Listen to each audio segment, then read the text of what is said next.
Tema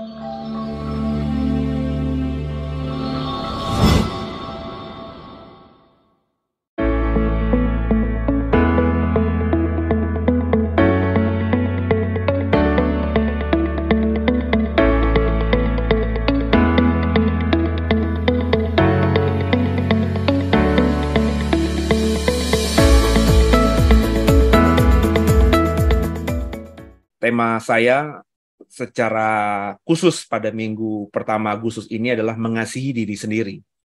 Tapi tema besarnya adalah manusia akhir zaman. Jadi saya sedang mengupas apa kata Alkitab, bukan kata saya. Jadi saya hanya benar-benar coba mengeluarkan apa yang dikatakan Alkitab tentang manusia-manusia akhir zaman itu seperti apa.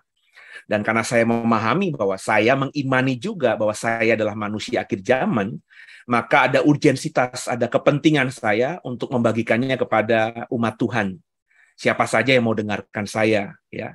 Jadi supaya kita paling tidak bisa berjaga apa yang harus kita lakukan dan apa yang tidak kita boleh lakukan supaya kita menjadi manusia akhir zaman yang ideal. Ya, ideal itu mungkin agak sulit ya, tapi paling tidak mendekati ideal. Ya, salah satu yang sudah saya bagikan di minggu lalu, manusia akhir zaman itu manusia yang apa minggu lalu temanya? Oh, saya jadi tiba-tiba ngeblank. Percaya tahayul. Ya, manusia yang percaya pada tahayul dan dongeng.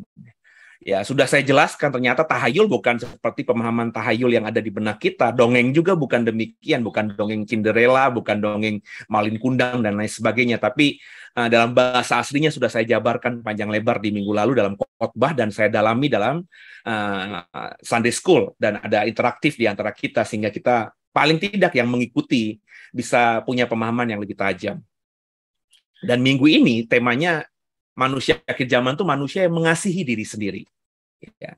Dan itu memang sudah banyak kita bisa temukan dalam ayat-ayat di Alkitab. Nah, mengasihi diri sendiri itu sebaiknya seperti apa? Apakah boleh mengasihi diri sendiri? Apakah tidak boleh mengasihi diri sendiri? Jadi biarlah Alkitab yang menjelaskan, ya, back to the Bible. Ya. Kalau Bapak Ibu ingat tadi khotbah saya berkata bahwa mengasihi diri sendiri atau mencintai diri sendiri. Memang terjemahan LAI ada yang mengasihi, ada yang mencintai. Dalam bahasa aslinya, bahasa Yunani yang digunakan juga ada yang menggunakan kata agapo dan juga ada yang menggunakan kata phileos ya. Dan itu memang artinya mengasihi dan mencintai. Sedikit berbeda. Cuma kalau boleh jujur kan kata mengasihi dan kata mencintai, kata kasih dan kata cinta sebagai kata dasarnya itu kurang lebih dipahami sama ya oleh orang yang berbahasa apapun ya. Jadi identik lah kurang lebih ya. Ada mungkin kita bisa mendeskripsikan sedikit berbeda apa makna cinta, apa makna kasih, apa arti cinta, apa arti kasih. Tapi kalau boleh jujur, meskipun deskripsi kita agak berbeda, tapi ada benang merahnya ya. Jadi bagi saya dalam konteks khotbah saya tadi, kata mencintai dan kata mengasihi itu ya 11-12. Nah, Tuhan Yesus tuh mengajar kita untuk mengasihi diri kita. Tuhan Yesus mengajar kita untuk mencintai diri kita. Ya. Salah satu yang saya kutip adalah yang ada di Matius 19 dan Matius 22. Di mana memang tidak langsung Yesus mengatakan kamu harus mencintai dirimu sendiri. Nggak begitu kalimatnya. Tapi kalimatnya kamu harus mengasihi sesamamu manusia seperti kau mengasihi diri sendiri.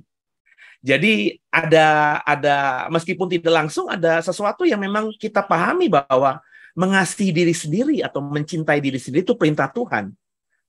Dan kalau kita merefer pada Matius pasal 22 yang bicara soal hukum terutama, ya bayangin aja ya, ada 600 sekian hukum Taurat di Perjanjian Lama, tiba-tiba Yesus cuma rangkum atau apa ya, dibuat untuk dipermudah menjadi 2 hukum. Ya, yang pertama kasihilah Tuhan Allahmu dengan segenap hatimu dan seterusnya, dan yang kedua kasihilah sesamamu manusia seperti kau mengasihi dirimu sendiri. Jadi 600 hukum Taurat itu bisa disimpulkan ya 2 ini saja. Maka kita harus bagus secara vertikal kepada Tuhan dan kita juga harus bagus secara horizontal dengan sesama. Nah, problemnya mengasihi sesama manusia atau melakukan kasih secara horizontal kepada sesama kita, itu hanya bisa kita lakukan, kata Yesus di Matius 22, kalau kita sudah mengasihi diri kita sendiri atau mencintai diri sendiri. Nah, kata yang digunakan di sini adalah kata agapo, yang secara harafiah itu dimaknai sebagai kasih tanpa syarat.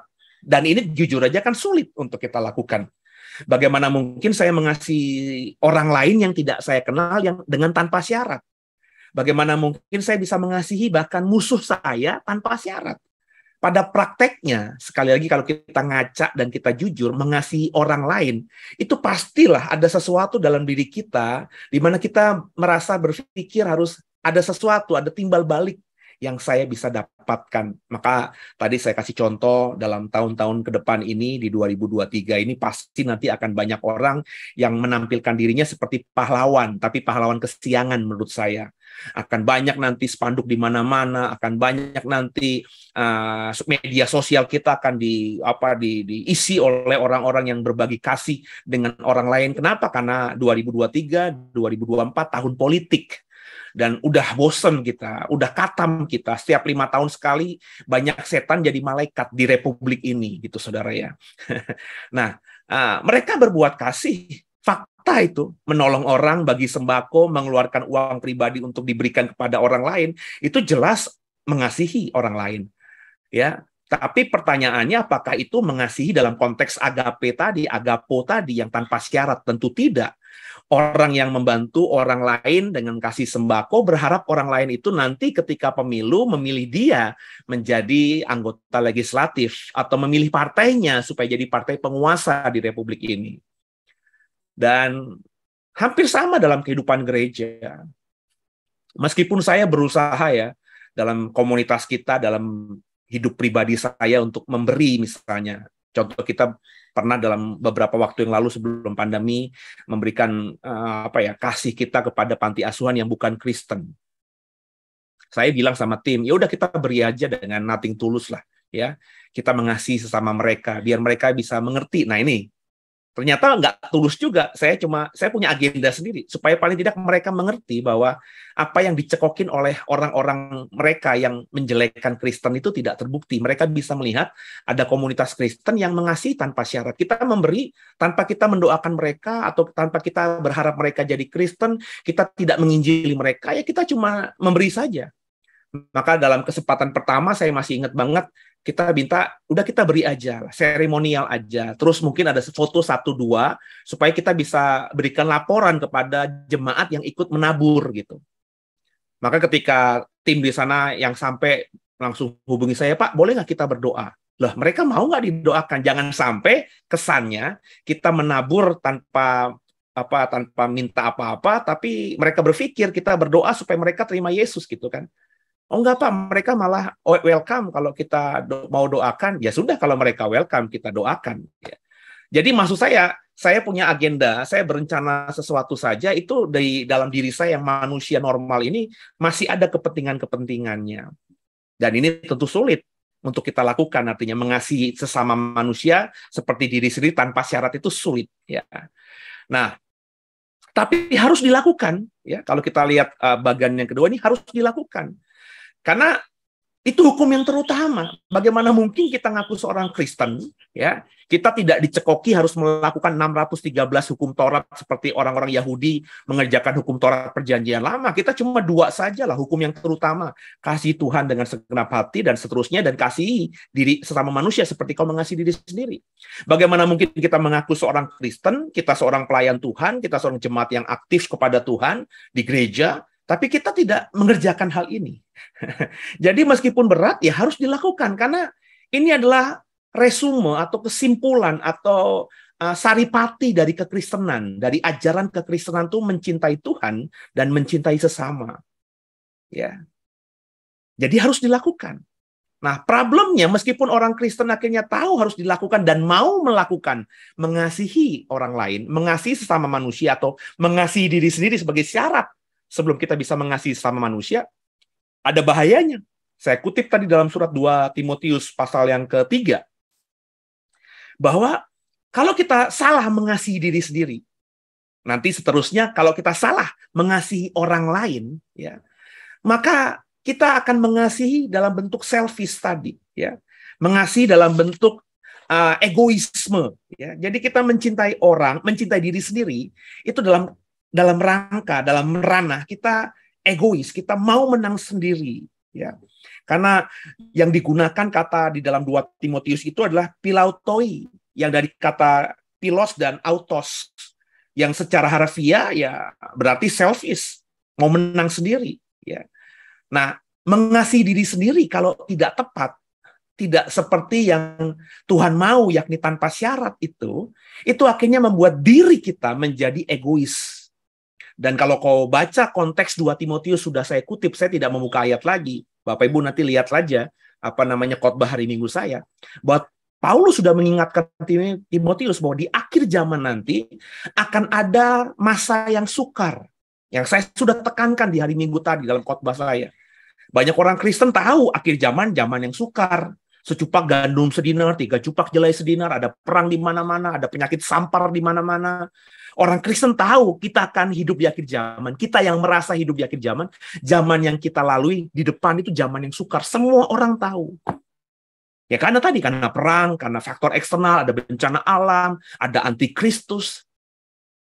Kita sering mengkondisikan atau memahami kesukaran akhir zaman itu karena faktor luar. Nah, saya mengingatkan tadi, kata 2 Timotius pasal 3, nanti dibaca lagi. Bahwa akhir zaman, kita akan masuk zaman yang sukar karena kita mencintai diri sendiri. Dalam konteks yang salah. Dalam konteks apa? Selfish tadi.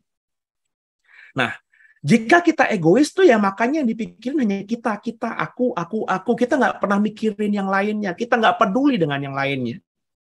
Meskipun satu sisi kita mengasihi, memang mencintai diri sendiri, tapi sisi yang lain kita salah dalam mengekspresikan itu. Dan Tuhan sudah berkali-kali berkata kepada orang Farisi, kepada orang Saduki, kepada imam-imam, satu hukum kau kerjakan, tapi hukum yang lain kau abaikan. Kata Paulus jelas, kalau kita melakukan hampir seluruh hukum Taurat, tapi ada satu saja yang tidak kita lakukan, maka kita tidak dikatakan berhasil mengerjakan Taurat itu. Nah, orang Kristen begitu.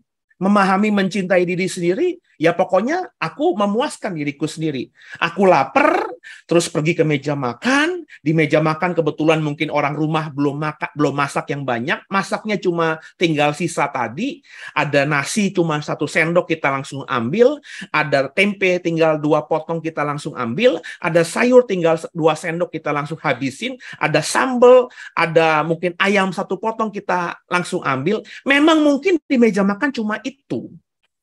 Dan kita kebetulan lagi lapar, dan ini rumah-rumah kita sendiri. Tanpa bertanya, tanpa berpikir panjang, karena kita lapar, kita merasa perut kita bermasalah, karena bisa keroncongan, kita sikat aja tuh makanan yang ada di meja makan, tanpa bertanya, di rumah ini ada yang belum makan apa tidak? Bisa saja memang orang tua kita menyisakan itu, orang rumah menyisakan itu untuk kita. Memang itu untuk kita. Tapi kita mengasihi diri kita sendiri dan melupakan kepentingan orang. Dan ini banyak terjadi dalam kehidupan kita. Iya, kalau itu makanan memang disiapkan untuk kita, hanya untuk kita sikat habis, kita berarti tidak menyia-nyiakan berkat Tuhan. Tapi kalau misalnya di rumah itu ada yang belum makan, dan kenapa cuma segitu? Karena memang pembantu di rumah atau orang yang masak di rumah berpikir nanti aja kalau sudah minta makan, aku masak supaya hangat, supaya masih panas, jadi makannya nafsu. Sehingga akhirnya ketika kita makan, ada saudara kita, adik kita, kakak kita, orang tua kita mungkin yang belum makan bertanya, loh kok nggak ada? Sedangkan kalau mau request dulu, pembantu atau orang yang masak butuh waktu 5, 10, 15 menit. Sedangkan saudara kita sudah sangat kelaparan, jauh lebih kelaparan daripada kita. Jadi sikap egois itu memang akan membuat kita mengalami zaman yang sukar. Kenapa? Contoh soal tadi. Kalau kita sudah melukai orang di rumah kita, hanya gara-gara makanan ini, pertanyaannya, entah itu koko kita, entah itu cece kita, entah itu adik kita, keponakan kita, siapapun orang itu, apakah mereka nanti ke depannya bisa berpikir positif terhadap kita? Bukankah kalau ada presiden seperti ini, mereka akhirnya berpikir ketika mereka melihat meja makan kosong, mereka nggak salah berpikir, alah paling dia yang makan, Kalah paling dia yang ngabisin. Dia emang kalau makan kan nggak pernah lihat orang, nggak pernah mikirin orang lain. Dia kan egois. Nangkep saudara ya. Kalau ini terus terpupuk dalam pemikiran orang rumah yang notabene saudara kita, kira-kira ketika kita nanti masuk di akhir zaman, ekonomi lagi sulit, kita minta tolong sama saudara kita, padahal itu cece kita sendiri, koko kita sendiri, saudara kandung kita sendiri, bahkan mungkin orang tua kita sendiri atau anak kita sendiri. Kira-kira mereka akan dengan sukacita membantu kita, menolong kita? Nah, ini bahayanya egois itu, saudara. Ini hanya contoh kecil, contoh yang ecek-ecek, saudara. Kalau kau kembangkan ya dalam contoh-contoh kehidupan sehari-hari yang lebih besar lagi, wah, saudara bisa bayangkan saudara akan menjadi orang di akhir zaman yang hidup sendirian, nggak punya teman, nggak punya sahabat, nggak punya saudara, dan memasuki zaman yang akhirnya uang tidak lagi ada artinya, emas dan perak nggak ada lagi artinya karena kehidupan begitu ambruknya. Punya uang juga dibeliin apa, nggak ada yang berproduksi. Dan kalau kita mengandalkan itu semua tanpa punya relationship, persahabatan, persaudaraan dengan yang lainnya, apakah bukan berarti kita akan membuat diri kita mati, konyol di akhir zaman? Jadi zaman yang sukar itu akan dialami oleh orang-orang yang hari ini nggak mau bertobat dari egoisme. Terbiasa egois, terbiasa menang sendiri, terbiasa nggak mikirin orang. Terbiasa hanya berpikir, pokoknya gue udah ngerjain untuk gue. Ya. Nah ini yang harus dirubah oleh setiap kita. Orang yang egois itu akan membuat bom waktu untuk dirinya sendiri di akhir zaman. Orang yang egois itu nggak mungkin disukai orang. Orang yang egois itu tidak mungkin punya banyak teman. Orang yang egois tidak mungkin dihargai, dihormati, didengar sama orang. Orang yang egois tidak akan bisa akhirnya melakukan kebenaran yang diajarkan Tuhan untuk kita lakukan. Bagaimana mungkin kalau ada semua orang tidak suka sama kita bisa melakukan kebenaran? Bagaimana mungkin kalau semua orang menjauhi kita karena kita selama ini menganggap egoisme kita itu yang paling benar? Kita bisa melakukan kebenaran firman Tuhan yang lainnya. Kita mungkin aman, tapi kita jadi batu sandungan buat orang lain. Kita mungkin aman, tapi kita melukai perasaan orang lain. Kita mungkin aman, tapi kita membuat orang menjadi syak terhadap kita. Dan apakah orang Kristen yang model begini, meskipun dia bisa melewati akhir zaman karena dia punya cuan banyak, dia bisa membeli dunia ini dengan uangnya, dan dia selamat menghadapi tantangan akhir zaman soal resesi ekonomi lah, peperangan, dan lain sebagainya, apakah orang seperti ini, pertanyaan saya, akan bisa sampai dalam keselamatan? Di akhir zaman, agar dapat bertahan, kita harus bisa bekerja sama dengan banyak orang. Makanya Tuhan berkata, hukum yang terutama, kasihilah sesamamu manusia, seperti kau mengasihi dirimu sendiri. Maka kasihilah dirimu sendiri dengan perspektif yang benar. Mengasihi diri sendiri itu dengan orientasi keselamatan. Keselamatan kita. Jadi saya, kalau mau melakukan sesuatu untuk diri saya, dalam khotbah tadi sudah saya jelaskan, saya harus berpikir, apakah pemuasan nafsu saya ini bisa berujung pada keselamatan saya? Apakah yang saya lakukan untuk diri saya, untuk memuaskan ego saya ini, bisa mendapatkan keselamatan di akhirnya nanti? Bahasa sederhananya, apakah yang saya lakukan untuk diri saya itu sesuai dengan kebenaran firman Tuhan? Andai kata saya kepengen sekali menjadi orang yang bisa liburan ke luar negeri, saya harus kumpulkan uang banyak. Apakah saya mengumpulkan uang itu dengan cara yang baik? Nggak ada yang salah dengan pengen liburan ke luar negeri. Tapi uang yang kita kumpulkan itu dengan cara yang baik apa tidak? Kita bekerja, dapat gaji, kita berusaha sampingan, dapat tambahan, itu yang kita tabung. Atau kalau kita mengasihi diri sendiri, pokoknya gue pengen ke Roma, gue pengen ke Yunani, gue pengen ke Israel, gue pengen ke sana pokoknya. Dia mengasihi diri sendiri, dia mencintai diri sendiri, dia ingin dirinya senang, tapi untuk mencapai itu, dia akhirnya ngambil hak orang lain. Dia korupsi. Ya, belum lama ini, beberapa hari yang lalu, makanya Bapak Ibu, ya coba buka wawasan gitu ya. Banyak cerita-cerita di sekitar kita nih yang aneh memang. Tapi itu menjadi pembelajaran loh buat kita. Kemarin saya dengar beritanya, Pertama saya lihat di koran, kemudian saya cari beritanya di YouTube, karena saya jujur saja udah nggak pernah lagi nonton TV, nggak pernah lagi lihat RCTI. Kalaupun ada berita RCTI, gereja di Metro TV, saya lihatnya di YouTube begitu. Ada sekolah, ya sekolah negeri ternama di Bantul kalau tidak salah. Jadi kalau di luar kota, ya itu SMA negerinya SMA negeri 1 misalnya, SMA negeri 2. Pokoknya kalau masih urutan 5 ke bawah itu biasanya favorit, saudara. Ya, coba deh kalau Bapak Ibu orang daerah, Bapak Ibu ngerti omongan saya ini. Cuma di Jakarta aja, yang SMA negeri 1, Budut itu ya, itu ribut mulu gitu ya. Tapi kalau di luar kota, di daerah, di provinsi, di kabupaten, ya, di daerah-daerah itu yang namanya SMA negeri 1, misalnya 1 Solo, 1 Bantul, 1 Jogja, itu pasti yang terbaik, saudara. Biasanya begitu. Nah, saya dapat informasi ada anak yang tidak mau pakai jilbab. Saya nggak tahu apa agamanya apa, cuma dia tidak mau pakai jilbab. Udah ditegur sama gurunya, tapi akhirnya dia tetap tidak mau. Terus dia dipanggil ke ruang BP dan dipakaikan jilbab oleh gurunya atas perintah kepala sekolah. Terus anak ini depresi ngakunya. Laporlah ke sebuah apa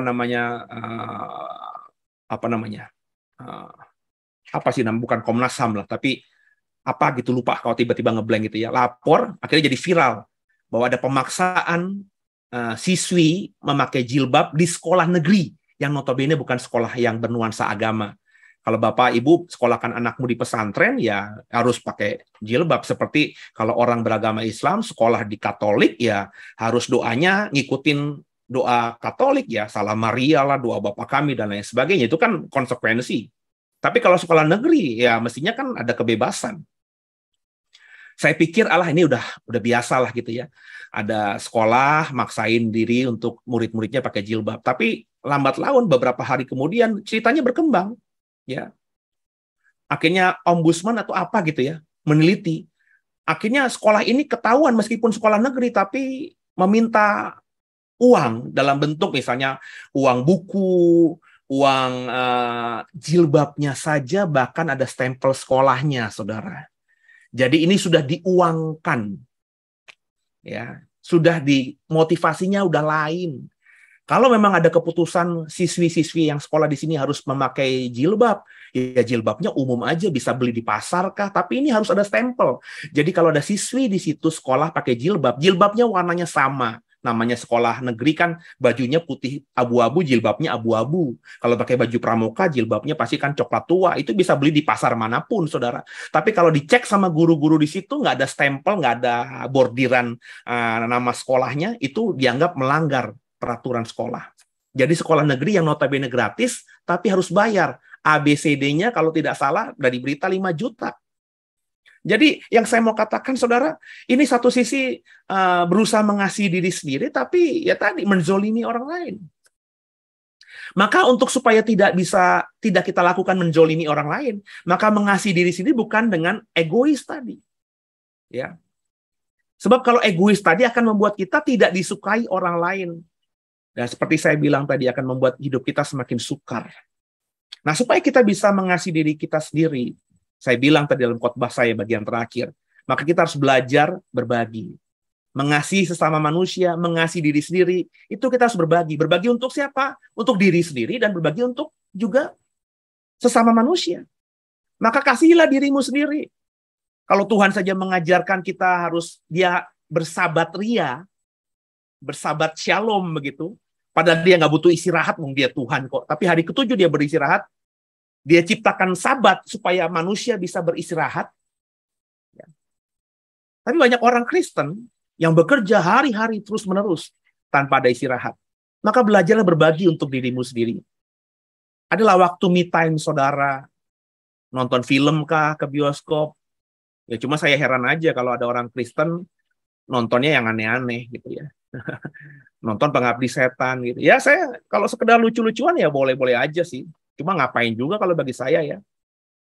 Kalau bagi saya loh ya. Kalau saya memang pecinta film. Jadi kalau saya nonton film itu ya hanya untuk menghibur saja. Tapi ada orang-orang yang baperan kalau nonton film gitu. Kalau dia nonton film A, nggak suka, dia bisa kritik luar biasa, tapi film yang lain dia bisa puji luar biasa. Ini bagi saya orang yang menjadikan film itu sebagai kebutuhan. Ya, belajarlah me time. Nongkrong di kafe sama istri, sama suami, atau jalanlah naik motor berdua, makan ketoprak di pinggir jalan berdua. Apa yang kau buat dirimu bahagia, coba kerjakan. Belajarlah berbagi untuk diri dan juga untuk sesama. Kemudian juga belajar memberi. Memberi buat diri dan sesama. Seberapapun besarnya. Jangan kita memberi untuk diri kalau kita sudah segini. Kita memberi buat orang lain kalau sudah besarnya nominalnya segini. Maka belajarlah memberi, saudara. Kemudian juga yang berikutnya belajar berempati atas apa yang dialami orang lain. Belajarlah berempati gitu. Kalau ada orang kesusahan, ada orang punya masalah, ya. Belajarlah, coba kalau kita kenal orang itu hubungi. Sekedar bilang, saya ikut simpati ya, saya ikut berdoa ya, saya ikut mendukung dengan iman ya. Belajarlah berbagi. Sebab kalau kita terbiasa melakukan hal itu, ketika Tuhan nanti mau tambahkan kita atau buat kita naik level, kita berbagi dalam bentuk materi pun kita redo, kita rela gitu. Ya. Ya kalau kita nggak terbiasa dengan hal-hal itu, bagaimana kita bisa memberi misalnya kepada orang 1 juta, 2 juta, 3 juta, itu sesuatu yang impossible. Ya, sesuatu yang nggak masuk akal saya. Jadi belajarlah berempati.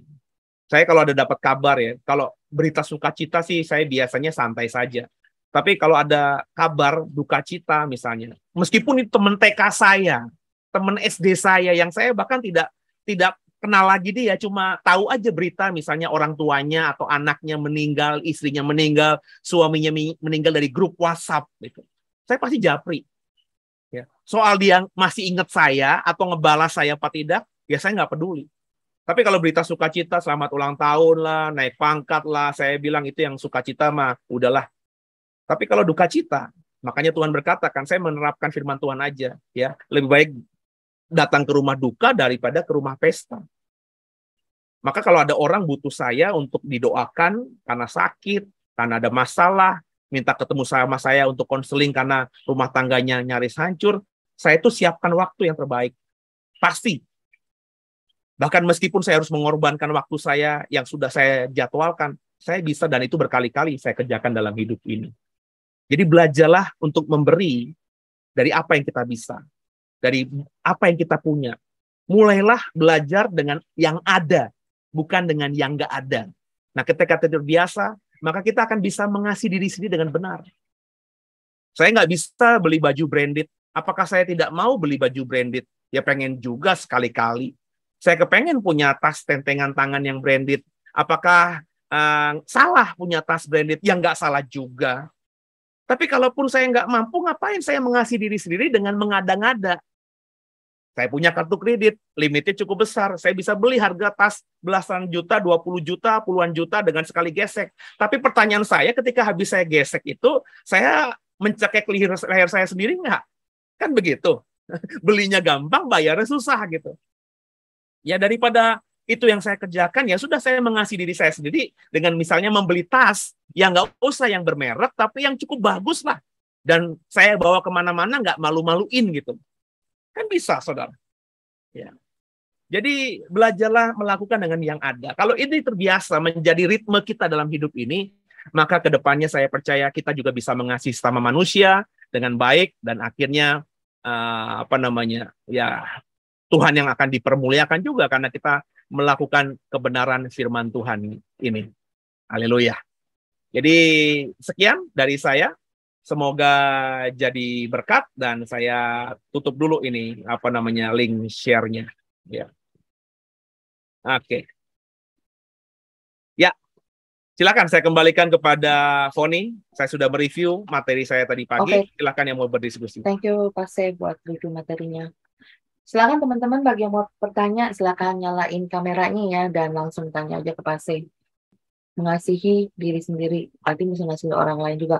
Tapi emang ya, masih banyak ya yang nggak bisa dikerjakan ya Pak. Maksudnya di satu sisi kita ngerti firman, tapi di sisi lain ketika mau mengasihi orang lain berarti kan tanpa terkecuali. Kan nggak boleh milih-milih Pak. Misalkan saya lagi bermasalah sama Ciren, Kan hukumnya kita tetap harus mengasihi kan. Tapi kan kalau kesel sama Ci Irin kata, ih ada Ci Irin sebel, ah dah nggak mau manggil gitu kan. Itu nggak boleh kayak begitu. Tapi pada kenyataannya di lapangan hal-hal seperti itu masih banyak terjadi. Meskipun tahu kebenaran, tapi itu ketika prakteknya itu masih banyak hambatan-hambatan dan halang-halangan. Eh, saya lihat yang di layar saya namanya Ibu Aurelia ya, ada Raisen. Silakan Bu kalau mau bertanya. Ya, selamat malam semuanya. Saya Malam, Bu. saya itu bingung ya Pak. Saya tuh sudah berusaha praktekin firman Tuhan untuk saling mengasihi, terutama mereka-mereka yang enggak seiman sama kita juga harus praktekkan saling mengasihi itu. Menunjukin kalau Tuhan kita itu Tuhan yang maha penuh kasih gitu loh. Nah, tapi itu dalam sehari-hari saya, terutama mereka yang nggak percaya sama Tuhan, mereka yang berbeda, maaf ya, berbeda ras sama saya, berbeda suku sama saya, itu sudah antipati dulu dan banyak melakukan hal-hal yang malah bikin saya tuh sakit hati gitu loh. Seperti contohnya sama karyawan-karyawan sendiri misalnya gitu. Nah itu gimana Pak? Tetap duduk seperti itu terus atau harus cerdik seperti ular, tulus seperti merpati itu Pak? Pilih-pilih gitu, hati-hati atau gimana Pak enaknya Pak? Iya. Makasih Bu Aurelia. Sebelumnya suara saya jelaskah? Soalnya di rumah saya lagi hujan nih. Masih jelas Pak, jelas. Oke ya. Jadi gini. Dalam khotbah hari Minggu tadi juga saya sudah jelaskan. Ya, saya dalam beberapa waktu, mungkin hampir 6 bulan, setengah tahun inilah ya, berjalannya dari tahun 2022 ini karena ya tidak banyak pelayanan keluar, saya banyak baca lagi. Saya bilang tadi saya membaca filsafat stoikisme itu ya. Stoikisme itu kurang lebih ya kita tuh tidak bisa merubah orang lain, tapi kita bisa merubah diri sendiri. Jadi kita jangan terlalu fokus merubah faktor eksternal, tapi cobalah ubah faktor internal dalam diri kita. Apa yang Bu Aurelia alami mungkin juga kita alami dalam konteks yang berbeda. Kita sudah berusaha berbuat baik, mengasihi orang lain, tapi orang lain tuh image-nya jelek aja ke kita, curiga aja ke kita, nggak percaya aja ke kita. Nah itu bagi saya itu kan faktor eksternal. Kita nggak bisa memaksa orang untuk suka sama kita. Kalau kita menginjil, kita berbagi kasih, kita tidak bisa paksa perasaan orang untuk mengimani Tuhan yang kita hormati, Tuhan yang kita percayai, yang mengajar kita untuk mengasihi mereka. Kita nggak bisa paksa itu, ya.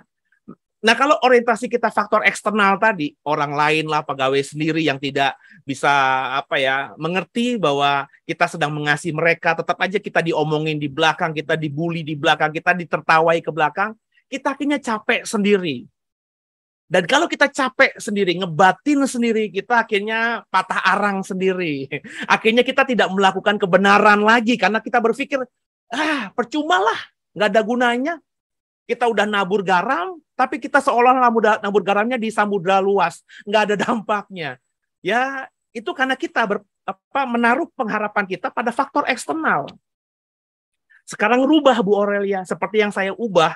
Saya sudah mengerjakan ini bertahun-tahun, tapi saya baru tahu ternyata yang saya kerjakan itu sudah diajarkan oleh seorang filsuf yang namanya Stoa tadi. Filsafat Stoa itu mengajarkan itu. Dan karena saya ketemu, akhirnya saya dalami ternyata pengajaran Stoa ini banyak yang sesuai dengan iman Kristen kita. Nah sekarang ya coba ubah diri kita. Ya, sekarang kalau dalam kasusnya Bu Aurelia tadi, ya sudah kita menabur atau kita mengasihi orang lain karena saya ingin menyenangkan Tuhan. Soal nanti orang itu bisa menghargai saya, orang itu bisa melihat Tuhan yang saya sembah, itu bukan urusan saya. Seperti berkali-kali dalam bahasa khotbah, ya. Saya itu tidak pernah punya orientasi ya kalau melayani orang itu harus bertobat gitu. Urusan bertobat apa tidak itu urusan misteri ilahi gitu. Ya antara dia dengan Tuhan, andai kata dia mau, kalau Tuhan nggak pilih dia juga nggak terjadi pertobatan. Sebaliknya, kalau Tuhan mau pilih dia tapi dia masih mengeraskan hati, mungkin pertobatannya masih bertahun-tahun ke depan. Jadi orientasi saya udah berubah. Saya ketika doain orang nggak pernah berharap orang itu mengalami pertobatan atau berekspektasi dia bertobat. Udah saya melayani aja, mendoakan dia saja. Memberikan apa yang saya tahu, ilmu yang saya tahu, pengetahuan yang saya tahu. Mereka tanya, saya jawab. Tanpa saya berekspektasi macam-macam. Karena dulu ketika saya berekspektasi, wah dia kesannya mendengarkan saya, responnya bagus. Saya kadang-kadang sakit hati sendiri. Saya pernah kan di gang saya ini, aduh kalau orangnya dengar, orangnya mungkin bisa tahu nih. Di gang saya ini, satu klaster sama saya. Long time ago ketika di gereja lama, ada sepasang suami istri. Yang akhirnya karena satu gereja, tahu saya pendeta, dekat dengan saya. Negur saya. Saya kan nggak kenal jemaat kan, tapi dia kenal saya, tegur saya. Dekatlah kami, udah kayak brothers. Kalau dia makan kemana, kalau saya lagi nggak bisa, dia makan, terus tiba-tiba mampir ke depan rumah, klakson, Mas, ini ada ini Mas. Kalau saya bisa, saya diajak. Udah kayak saudara anaknya, udah kayak anak saya udah kayak anak dia. Kalau anak saya Vision zaman kecil main ke rumahnya, dia itu kayak udah main ke rumah saudara sendiri. Singkat cerita, tapi mereka punya masalah rumah tangga. Memang problemnya tuh masalah suami istri ini. Saya udah layani. Ketika ribut besar, istrinya pergi ke rumah, bayangin, saya jam 1 dihubungi, digedor-gedor pintu saya. Jam 1 pagi, ya di atas ya tidak, di atas tidak. Saya terbangun, ada apa Pak? Mas, saya tahu istri saya di mana. Di BSD, di ruko ini Mas. Tolong temani saya Mas. Kita jemput dia.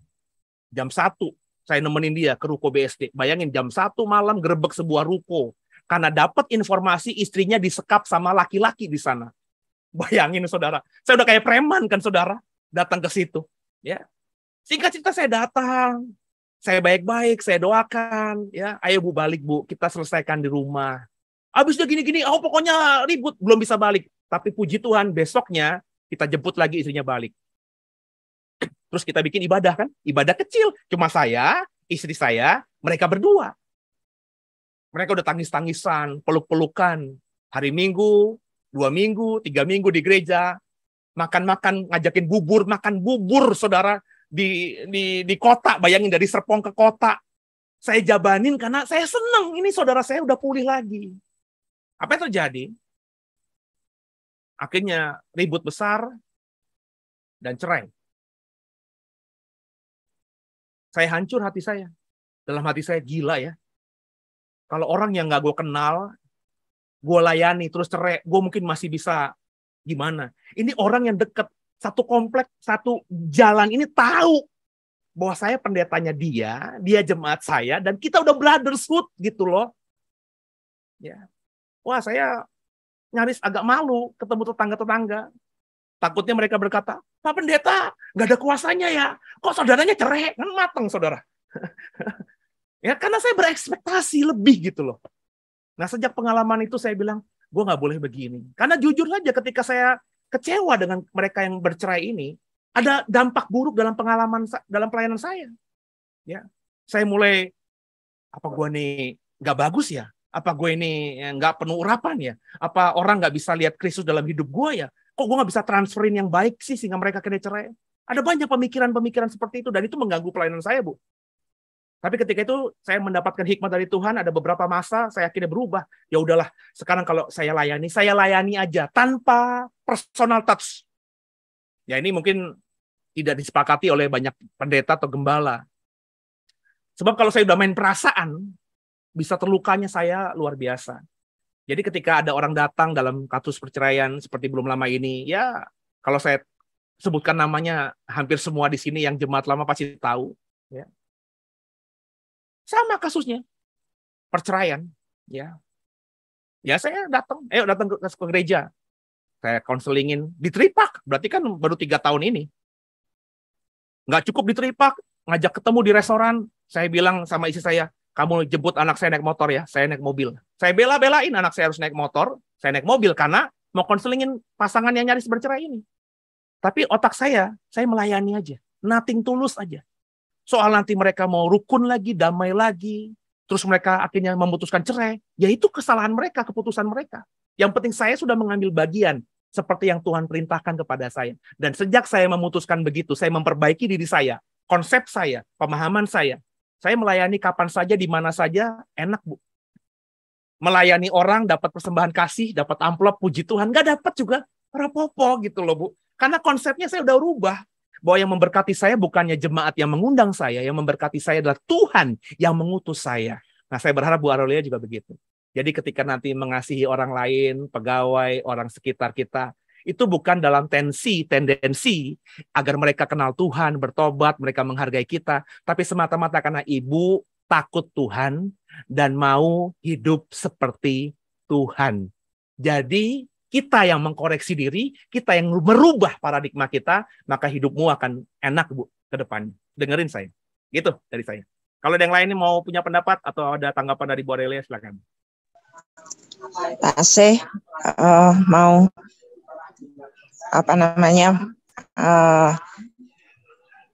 jadi apa yang dikatakan oleh Pak C itu, suara saya bisa ditangkap ya Pak? Jelas, Bu. Ya. Jadi apa yang dikatakan oleh Pak C itu artinya bahwa kita itu tidak boleh lelah ya Pak dalam berbuat baik begitu tanpa memperdulikan hasilnya, karena semua yang kita lakukan itu adalah seperti yang Pak C bilang, melakukan untuk seolah-olah itu untuk Tuhan begitu ya. Dan kalau kita berharap pada hasil, nanti kita takut jangan-jangan kita mencuri kemuliaan Tuhan gitu ya Pak. Makasih Pak. Iya, kalau kita berharap sesuatu dari yang kita lakukan, ya kita akhirnya nanti ketika gagal melukai diri kita sendiri. Coba Ibu bayangin gini ya. Kita sepakat nggak? Bu Grace sepakat nggak bahwa Yesus itu Tuhan? Sepakat tentunya kan? Apakah dia maha tahu? Maha tahu dia. Tapi ketika dia melayani orang banyak, apakah di kemahatauannya dia tahu bahwa orang-orang itu nantinya tidak percaya kepada dia setelah dia mati? Orang-orang itu akan meninggalkan dia. Bahkan dia di kemahatauannya tahu dong Yudas Iskariot akan mengkhianati dia. Tapi pertanyaan saya, apakah di sepanjang Injil sebelum peristiwa Getsemani itu, Yesus memperlakukan Yudas Iskariot berbeda dibandingkan murid yang lain? Tidak. Justru dikasih kepercayaan sebagai bendahara. Artinya apa? Yesus ya melakukan apa saja yang diperintahkan Bapaknya. Meskipun dia tahu ini orang yang udah gue percayakan mengkhianati gue. Meskipun orang banyak yang sudah kutumpangi tangan dan mengalami kesembuhan itu cuma mengalami sembuhan doang dan akhirnya nggak percaya meninggalkan aku. Bahkan mungkin ke depannya menjadi orang yang membunuh banyak pengikutku. Dia nggak peduli sama semua itu. Yang penting dia sepanjang hidup melakukan kehendak Bapa yang diperintahkan untuk dia lakukan di dunia ini. Itulah yang saya pegang, Bu. Soal hasil akhirnya bagaimana, baik atau buruk, itu bukan ranah saya lagi. Makanya saya tidak pakai personal touch tadi, nggak pakai main perasaan. Pokoknya melayani saja, beri yang terbaik saja. Dan seperti Ibu bilang tadi, nggak boleh jemu-jemu. Meskipun pahit, terus lakukan. Karena ini perintah Tuhan buat kita. Gitu ya, Bu? Ya, makasih Pak C. Ada lagi yang lain? Meskipun pahit harus tetap dilanjutkan. Memang kadang-kadang kalau berorientasi pada hasil, saya setuju sih Pak, memang akan berpengaruh karena akhirnya kita cuma fokus pada satu, akhirnya yang lainnya jadi lalai lagi. Padahal yang lain juga masih butuh istilahnya butuh kita perhatikan, butuh juga kita layani. Tapi karena kita terlalu fokus, misalkan dia harus baikan, mereka nggak boleh cerai, mereka nggak boleh cerai. Itu akhirnya sepertinya jadinya malah kita yang memaksakan kehendak kita sendiri ya, memaksakan bahwa mereka tetap harus bersatu, nggak boleh bercerai gitu. Padahal ya belum tentu, maksudnya rancangannya Tuhan pun demikian gitu loh. Makanya memang di sini yang saya lihat kita mesti bisa melepaskan pikiran yang mempengaruhi kita itu untuk terus memaksakan. Akhirnya lama-lama bukan kehendak Tuhan lagi yang kita lakukan. Jangan-jangan kehendak kita sendiri yang sedang kita praktekkan itu loh. Jangan bercerai, jangan bubar, harus baik-baik, gak boleh bertengkar. Istilahnya semua yang dialami itu wajar, tapi ya itu tetap fokus melakukan apa yang menjadi kehendak Bapa. Jangan fokus pada hasil, karena hasil itu ketika tidak sesuai, ya udah kita kecewa, bisa loh. Akhirnya kita yang berbalik mengecewakan apa, bisa-bisa kita sendiri yang murtad loh, kok Tuhan, kok pelayanan saya nggak ada hasilnya, jangan-jangan yang saya lakukan selama ini nggak berkenan di hadapan Tuhan, salah, akhirnya semuanya jadi kacau balau. Padahal bukan seperti itu. Ya istilahnya kan kita nggak tahu ya rancangan Tuhan seperti apa. Dan lagian Tuhan juga tidak bisa bukan loh, Fon, bukan begini. Nggak bisa ngomong seperti ini apa secara langsung ke kita. Tetapi lewat banyak hikmat, ada yang Tuhan taruh. Tetapi memang Tuhan ajarkan seperti yang Bu Tris tadi bilang, nggak boleh jemu-jemu. Biarpun hasilnya nggak enak, biarpun yang kita hadapi nggak enak, tetap aja lakukan terus gitu, nothing to lose gitu, apa, belajar untuk selalu mengingat yang kita lakukan ini untuk Bapa, bukan untuk kepuasan atas apa yang kita kerjakan gitu. Jangan hanya mementingkan kepuasan diri. Oh, orang ini saya doakan berhasil loh, dia tobat loh, nggak ngerokok lagi. Istilahnya jangan mengejar goal seperti itu karena saya, bukan karena kitanya, tetapi Tuhannya itu loh. Tuhannya itu yang jangan dilupakan gitu. Gimana teman-teman? Makanya tadi saya bilang, mengasihi diri sendiri itu orientasinya harus keselamatan. Ya, saya melakukan ini karena saya pengen selamat. Saya melakukan ini karena memang ini perintah Tuhan. Jadi ketika kita sudah mengasihi diri sendiri karena orientasinya itu saya pengen selamat, kita bisa mengasihi orang lain pun karena orientasi kita pengen selamat, karena mengasihi orang lain itu adalah hukum yang terutama. Jadi orientasinya itu harus benar dulu. Ya, dalam contoh keseharian saya ya saya tiap hari rekaman, pasti ada. Coba kalau diperhatikan Bapak Ibu, yang nonton viewernya berapa di Talk with Pase? Paling 100-200 orang. Ya, kalau saya ngobrol sama teman-teman saya, diketawain gitu. Ngapain lo tiap hari bikin program yang nonton cuma 100-200 orang? Dan ketika awal-awal bikin program, kalau yang nonton cuma 100-200 orang, saya kecewa loh. Gila, gue udah siapin materi baik-baik ya. Meskipun kalau memang tampilannya ya tergantung ya, karena kita memang mampunya segini. Tapi saya sudah memberikan yang terbaik yang saya punya. Tapi kok viewernya cuma sekian? Sedangkan orang cuma hahaha ngomongin doktrin pendeta lain, kok viewernya bisa ribuan. Jujur awal-awal saya kecewa karena orientasinya tadi. Yang nggak benar tadi. Tapi saya pikir, enggak lah. Ini kulakukan, bikin rekaman di Talk with Pase, Tadarusan Alkitab ini, karena bukan buat orang lain. Buat saya, karena saya kepengen Tuhan lihat saya setiap hari saya melayani dia tanpa jemu. Jadi ketika saya sudah tanamkan itu, saya lakukan ini untuk diri saya, untuk keselamatan saya, maka saya bisa membuat rekaman itu dengan bahagia. Habis nganterin ibu capek-capek sepanjang hari di rumah sakit, terus tiba-tiba sampai ke rumah, belum sempat mandi, saya langsung bilang, yuk kita rekaman, film, siapin lampu-lampu semuanya. Maka tampilan video saya nggak ada kan yang lagi cembetut begitu. Padahal itu banyak program-program di dalam minggu-minggu terakhir ini, saya sedang dalam kondisi yang capeknya minta ampun. Secara fisik, enakan tidur. Istri sampai rumah nemenin saya, langsung mandi, langsung masuk ke kamar, AC dingin. Gue masih 2 jam, 3 jam lagi di depan laptop, di depan komputer.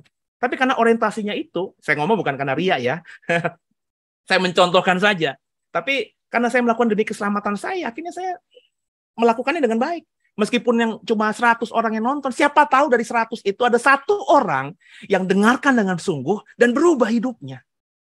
Dan bukankah Tuhan berkata kalau ada 1 orang aja yang diselamatkan, si isi surga bersorak-sorai. Maka orientasi saya ya bukan lagi berapa viewer, gue nggak peduli sama berapa viewer. Ya, yang penting saya melayani Tuhan. Karena saya tidak bisa merubah orang untuk menyukai program saya kan. Saya bisa membuat saya berubah orientasi. Bahwa saya buat program di channel YouTube The Warriors Digital Ministry bukan untuk orang lain sebenarnya. Saya melakukan untuk saya sendiri. Kenapa? Karena saya terpanggil untuk melayani Tuhan. Kalau begitu akhirnya enak semuanya. Semoga bisa dipahami karena kita kan punya pekerjaan dan bisnis yang berbeda. Tapi kurang lebih kalau intinya sama, kita bisa running well baik semua dalam banyak hal yang kita kerjakan dalam keseharian. Begitu. Thank you, Pase. Memang ini jadi apa? Menjadi kekuatan juga ya, maksudnya dulunya sempat berpikir seperti itu. Kenapa ya kok ini apa? Sepertinya kok orang-orang itu tidak berminat atau apa gitu. Apakah ada yang salah gitu? Tapi setelah pikir-pikir, jangan pikirin lagi. berapa orang yang dengar, berapa orang yang hadir, tetapi kerjakan semua itu untuk Tuhan gitu. Jadi yang kita ketika kita goalnya kita tahu yang kita lakukan untuk Tuhan, bukan untuk manusia, nggak ada lagi tuh istilahnya adanya kekecewaan, adanya mental yang down gitu istilahnya. Itu kan yang dimaui oleh yang berseberangan dengan Tuhan. Istilahnya kita disisipi dengan hal-hal negatif itu biar kita istilahnya jadi nggak fokus gitu loh. Jadi ini kok misalnya viewernya dikit ya, apakah nggak ini nggak bisa menarik minat orang. Nah akhirnya ketika kita mulai down akhirnya udah deh kayaknya ini nggak jalan, saya nggak udah nggak usah lanjutin. Akhirnya kan apa yang kita kerjakan sebenarnya untuk memuliakan nama Tuhan, tapi ketika kita salah dalam mindset kita, akhirnya yang kita lakukan itu akhirnya jadi tumpul lagi, jadi mundur lagi. Nah itu kan yang memang diharapkan. Jadi memang ketika kita semakin mau dekat dengan Tuhan, semakin mau melakukan kehendak Tuhan, memang akan semakin banyak juga godaan-godaan yang akan berusaha mengganggu kita nih, menjauhkan kita gitu loh. Nah itu dia. Haruslah kita selalu melakukan itu buat Tuhan, bukan buat yang lain. Gimana dengan Ci Iren? Apakah ada tambahan? Atau Tante Neta? Ada kesaksian mungkin mengasihi diri sendiri dan mengasihi orang lain. Silakan. Pak Yuni, Bu Afida mau nimbrung silakan ya, monggo di sini. Apakah ada kesaksian atau apa? Nah, kalau boleh bersaksi sih, kalau yang baru kita alamin, Mama habis operasi itu yang dampingin sih bukan saya tapi Henry, tapi buat kita tuh luar biasa banget karena dari ceritanya Henry biasanya kantong empedu itu hanya punya satu saluran, tetapi ketika makanya kuasa doa orang benar itu besar, apalagi ketika yang didoakan tuh didukung doa tuh ramai-ramai. Ketika tim dokter itu menemukan adanya 2 saluran Pak di kantung empedu itu. Itu tuh yang luar biasa. Dan kenapa kata Henry, mungkin juga itu yang agak lama di dalam. Jadi ketika mereka menemukan ada 2 saluran ini akhirnya tutup juga kata Henry, semacam diklip gitulah. Jadi biar nanti dari hati itu cairannya tidak bocor. Nah, bisa kita bayangin ketika mereka tidak menemukan saluran ini yang ada 2 ini, saluran kedua ini bisa terjadi lagi istilahnya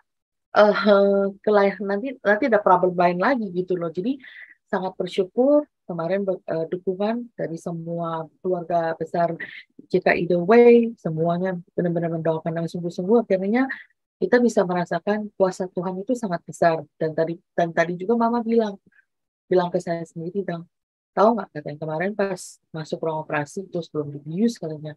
Pas udah dibius pun Mama bilang iya, Mama tuh hatinya tenang banget. Katanya tuh nggak selama dibius pun dia nggak mimpi yang aneh-aneh. Benar-benar tenang kata Mama tuh luar biasa tuh, kuasa Tuhan tuh luar biasa. Iya Mama, ya memang. Ketika kita percaya, kita berserah penuh, Tuhan benar-benar akan bekerja dengan luar biasa gitu. Dan mukjizat itu selalu ada dan nyata setiap hari. Jadi jangan kita tuh meragukan seberapa besar sih, seberapa hebat sih Tuhan kita. Jangan ragukan itu. Apalagi ketika kita doa bersama-sama, saling mendoakan satu sama lain. Itu kita akan rasakan sendiri tuh hasilnya tuh seperti apa. Saya di sini mengucapkan terima kasih banyak buat teman-teman dari room ini yang sudah ikut mendoakan Mama juga gitu. Biarpun mungkin ada beberapa yang masih belum pernah kenal Mama, tapi saya mengucapkan terima kasih semua buat udah dukungan doanya. Nggak usah terima kasih, kan gue udah bilang ya. Kalau lo kasih terima kasih, pasti terima kasih semua teman-teman, makasih buat doanya. Ya kita nggak dapat berkat dari Tuhan lah, udah. Pokoknya memang itu tugas kita, saling mendoakan. Jadi kalau nanti juga apa namanya lo berbuat baik sama gue, doain nanti. Sebenarnya nyokap juga kan, ibu kan dioperasi kan, nanti kalau apa semua doakan saya, jangan harap saya Japri, makasih ya buat doanya gitu ya. Sebab kalau saya lakukan itu, saya mencuri berkat Tuhan yang harusnya terjadi atas kalian semuanya. Jadi mendoakan tuh harus dikerjakan tanpa kita berharap apa-apa. Jadi nggak usah pakai saya thanks gitu. Ya. Ya Pak. Oke.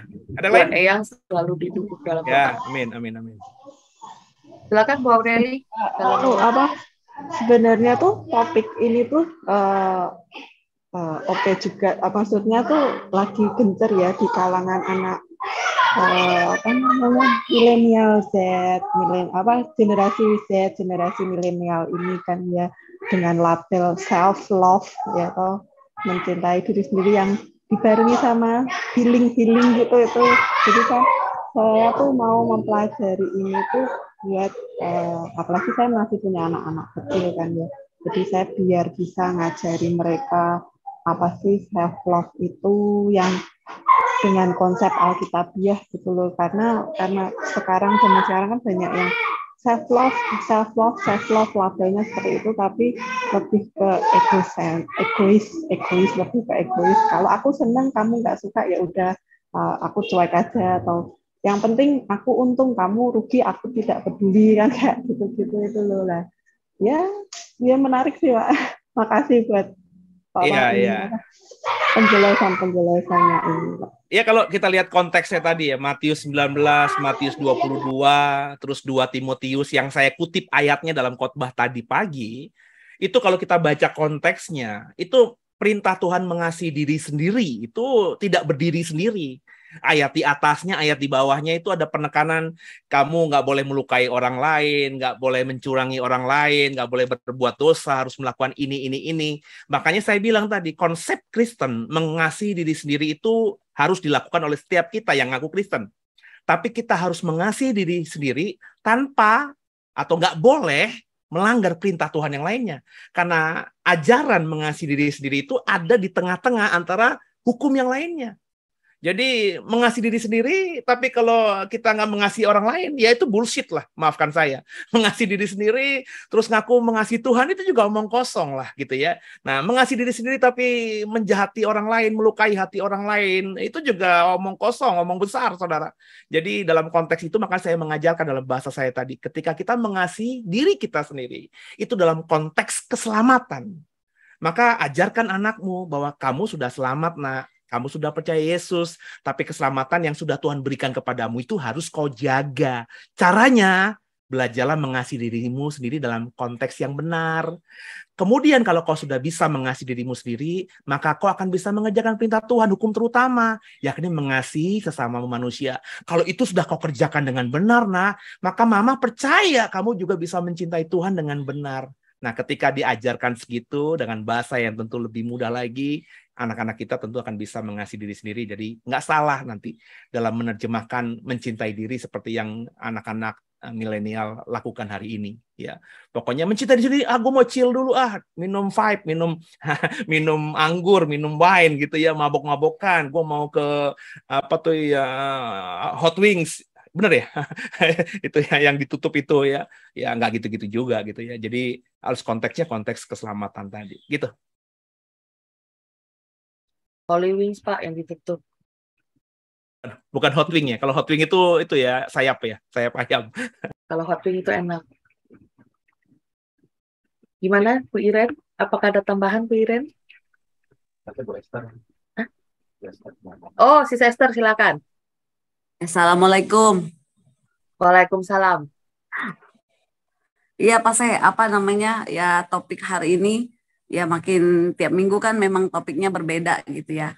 Jadi tadi ayat pertama yang dibacakan soal hormatilah orang tuamu gitu ya.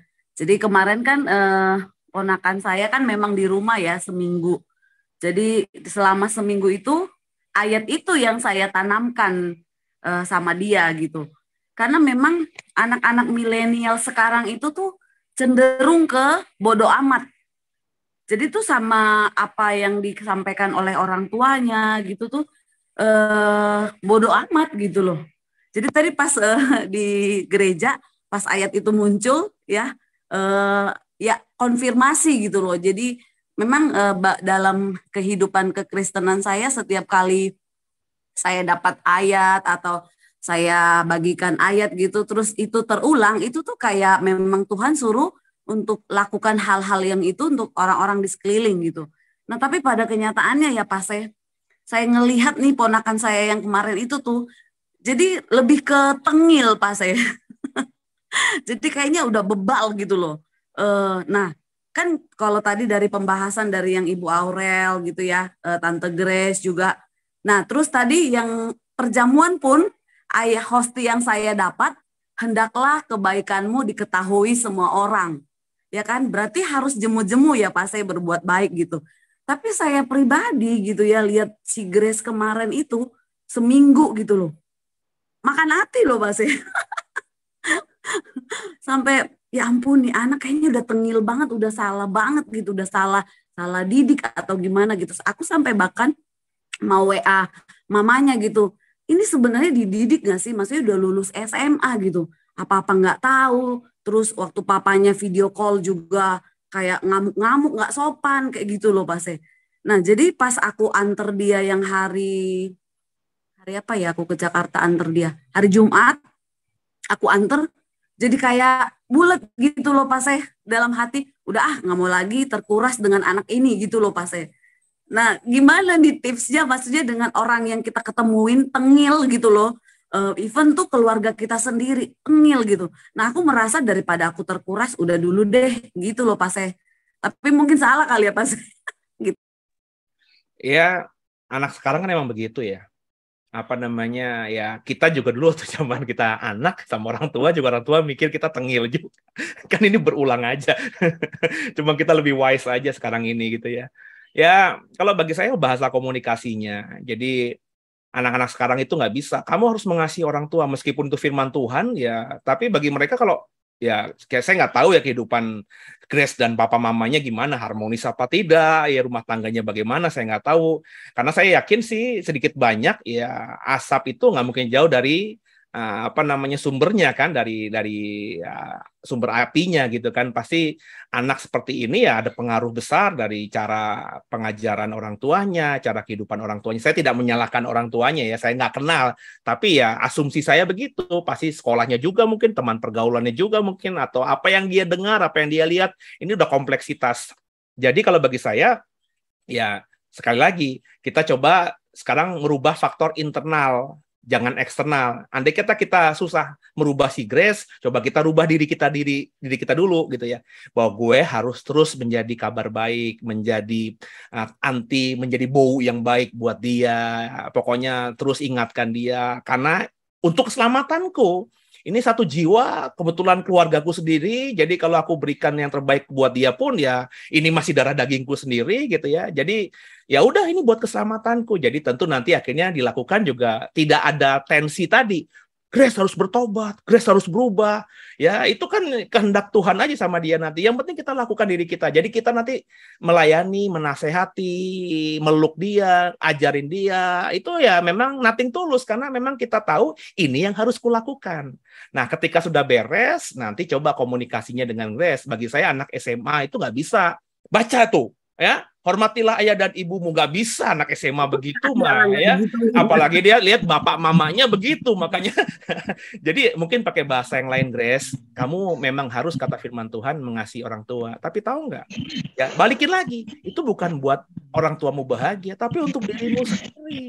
Sebab firman Tuhan katakan kalau kau mau diberkati panjang umurmu, ya itu kan untuk kamu kan. Kamu harus mengasihi dia. Jadi kalau bapakmu ngomong, mamamu dengar, udah dengerin aja tanpa melawan. Nanti berkatnya untuk kamu. Mungkin dalam perspektif itu. Pelan-pelan diajak ngomong, ya. Pelan-pelan dinasehati. Sebab kalau tidak ya nanti anak ini sudah merasa tertolak, tidak nyaman dengan orang tuanya, dia nggak lari ke baunya, dia lari ke pergaulan bebas, apalagi dia perempuan, wah nanti kalau ada apa-apa pun kan bisa, kalaupun hatimu tidak terluka, kan mencoreng dirimu juga, karena masa pelayan Tuhan punya keponakan satu aja nggak bisa diurus, kan begitu. Jadi yang penting buat diri kita dulu, jadi lo lakuin bukan buat Grace, buat elunya, lo lakuin bukan buat abang lo, buat kakak ipar lo, tapi buat dirimu sendiri, karena ini aku mau kerjakan ini karena aku mau selamat. Ada Tuhan kirimkan domba, kebetulan keponakanku, ya udah aku layani aja. Jadi kalau udah begitu ya kita nothing tulus. Seperti saya bilang tadi, saya melayani apa aja tuh udah nggak mikirin apa-apa, udah pokoknya gue jalan aja. Ya, gitu. Jadi diapresiasi kah, nggak diapresiasi kah, dikasih bintang 1, dikasih bintang 5, bodoh amat gitu ya, nggak berpengaruh gitu, karena yakin Tuhan pasti akan menghargai apa yang kita kerjakan. Gitu Bu Esther. Iya, tapi gregetan sih pas saya.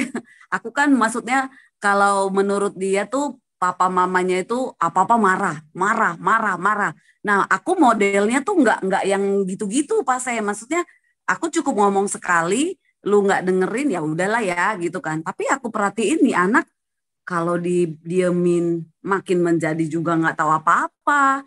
Tapi kalau dibilangin juga kayaknya aduh nanti kepenuhan lagi otaknya dengan nasihat aku gitu kan. Nah makanya aku selalu bilang dulu, kan dia bilang, aku lulus SMA mau kerja di pabrik aja biar punya duit gitu kan. Ya nggak apa-apa mau kerja apa kek gitu ya. Aku kasih tahu bahwa dulu S1, S2 tuh dana sendiri memang mandiri untuk berjuang gitu loh. Jadi memang anak-anak sekarang ini aku lihat pas saya daya juangnya itu tuh nggak ada gitu loh. Jadi apa-apa nanti langsung bilang nggak tahu gitu. Terus kerjaannya setiap hari dari bangun, dari terbitnya matahari sampai terbenamnya main handphone. Oh Tuhan Yesus tolong. Jadi itu loh. Terus nanti kalau udah jam makan bau lapar. Itu yang bikin. Kenapa dirimu dulu tidak begitu?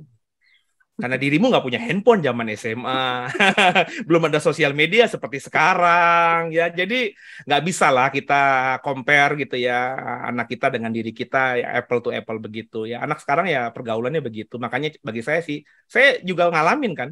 Si Sean ini kan sudah remaja ya, dia satu sisi sering ya ngelawan, meskipun bukan dengan ucapan, tapi dengan mata itu gue bisa lihat dia nggak terima omongan gue gitu ya. Cuman ya saya coba belajar lah ya berkomunikasi ya, kayak tadi dia sebelum pergi ke rumah eyangnya kan dia lagi di rumah eyangnya nih, saya panggil dulu, Sean, minggu depan malam minggu jalan lagi karena dia sudah malam mingguan meskipun sama teman-temannya, tapi gue tahu ada cewek di situ yang seumuran sama dia, jadi pacar yang apa tidak gue nggak tahu lah, tapi gue tahu gitu ya. Saya cuma bilang cerita sama papa, kemarin papa kasih duit habis pak, habis itu banyak loh Sean gitu ya. Kalau cuma informasimu makan terus juga main biliar sama temen ya papa pikir masih banyak. Kemarin aku bayarin orang pak. Siapa? Disebutkanlah itu si cewek ini. Dalam hati saya, wah ini bagus nih ya. Karena kalau udah mau ngajakin jalan cewek gitu ya, ya lu yang harus bayar. Meskipun gue yang ketempuan karena uang gue gitu kan. Tapi saya akhirnya bilang tadi sama dia, Sean, pokoknya kalau papa kamu pergi jujur sama siapa, kemana, mau apa, bilang sama papa kalau papa berkatnya ada, papa kasih. Cuma tadi ya, kalaupun papa kasih, kamu lapor sama papa, tinggal sekian, sekian, sekian. Ya sudah, minggu depan, malam minggu mau jalan nggak? Kayaknya nggak, Pak. Enak dong, papa nggak keluar duit. Tapi Senin besok kayaknya aku mau nonton, Pak. Jadi kalau Senin nonton, dan Selasa tidak ada ujian dan boleh nonton, ya Sabtunya nggak jalan ya. Jadi papanya kasih kesempatan kamu jalan sama temen sekali aja ya. Iya Pak. Nah ini bahasa gini kan yang yang harus dikomunikasikan. Kalau zaman saya dulu kan nggak gitu. Mana ada nyokap bokap nanyain kemana le? Punya pacar ya? Ini uang tambahan buat pacaran nggak ada. Orang zaman dulu mana begitu. Kita pacaran diem-diem kok.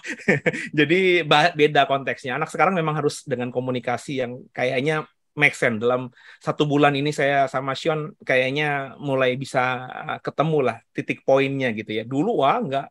Saya kalau udah marah sama dia marah. Jadi ya cara komunikasinya yang harus saya rubah. Dan saya nggak bisa berharap dia berubah.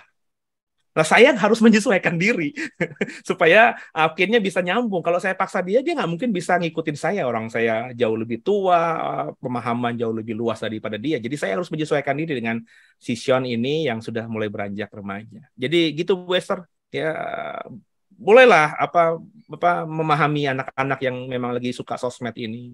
Apalagi anak-anak sekarang kan ya makan minum nyapu aja si Grace nggak tahu bisa apa nggak, ngepel bisa nggak. Takutnya anak cewek sekarang kan susah nyapu kan, apa ya dimanja sama orang tuanya, jangan nanti kotor ya, nanti kena kuman ya. Mamanya sendiri yang ngajarin dia sejak kecil nggak boleh nyentuh apa-apa, ya akhirnya kalau dia kerjaannya begitu gimana? Gitu kan? Iya begitu. Thank you Pak saya. Jadi gue yang harus sabar ya. Iyalah.